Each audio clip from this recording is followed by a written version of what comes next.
আসসালামু আলাইকুম রহমতুল্লাহি ওয়া বারাকাতুহু। আশা করি আপনারা সবাই ভালো আছেন। আজকে আমরা অটোক্যাড ওপেন করছি। অটোক্যাডে নতুন একটা পেজ কীভাবে নিতে হয় এবং একটা পেজ সেটআপ কীভাবে করতে হয় সেটা আমরা আজকে এই ক্লাসে দেখব। সেক্ষেত্রে আমাদের প্রথমে যেতে হবে নিউ। আমরা এখান থেকে নতুন করে একটা পেজ নিতে পারি, অথবা আমি ফাইল থেকে নিউ ক্লিক করে একটা নতুন পেজ নিতে পারি। নতুন পেজ নেওয়ার সময় আমাদের এখানে টেমপ্লেট আছে। এই টেমপ্লেটে লেখা আছে CAD 3D এবং CAD ISO, এগুলো টেমপ্লেট আছে। তার মধ্যে আমরা কোন টেমপ্লেট নিয়ে কাজ করব?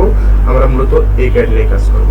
আমরা CAD নিয়ে কেন কাজ করব? CAD নিয়ে আমরা এই জন্য কাজ করব যে আমাদের দেশে ব্রিটিশ শিক্ষক প্রচলন আছে, সেক্ষেত্রে আমরা CAD নেব। ব্রিটিশ শিক্ষক হচ্ছে মিটার, ফিট, ইঞ্চি, আর আন্তর্জাতিক হচ্ছে মিটার এবং মিলিমিটার।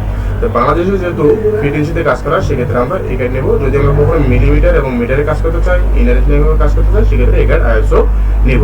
তাহলে আমরা যেহেতু মিটার কাজ করবো না, আমরা কাজ করবো হচ্ছে ফিটে, সেক্ষেত্রে আমরা CAD ক্লিক করলাম, এখান থেকে ওপেনে ক্লিক করলাম।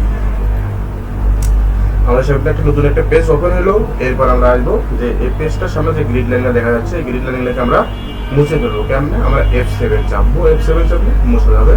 এরপর আমরা আসবো যে আমাদের ইউসেজ আইকনটা দেখেন, ওটা নাম করতেছে। এই ইউসেজ মাউসের শাখা যখন আমরা মাউসের স্ক্রল যখন ঘোরাবো, তখন ওটা নাম করতেছে।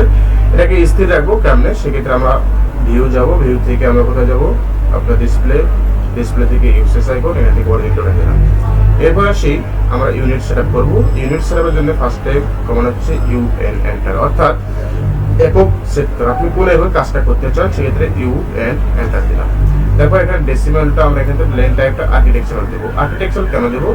যেহেতু বাংলাদেশে আমরা ফিট ইঞ্চিতে কাজ করে থাকি, সেক্ষেত্রে আমরা আর্কিটেকচারাল দেবো। এরপর আমরা দিব 1/8, অর্থাৎ আপনি 1 ইঞ্চির কত ভাগ চাচ্ছেন, অর্থাৎ আমরা 1 ইঞ্চিকে 8 ভাগ করতে চাই, সেক্ষেত্রে আমরা বহুতে ক্লিক করলাম। এরপর আমরা ডাইমেনশন সেটিং করবো, D এন্টার। ডাইমেনশন সেটিং কেন করবো? যত একক দেখার জন্য আমরা ডাইমেনশন সেটিং করে থাকি।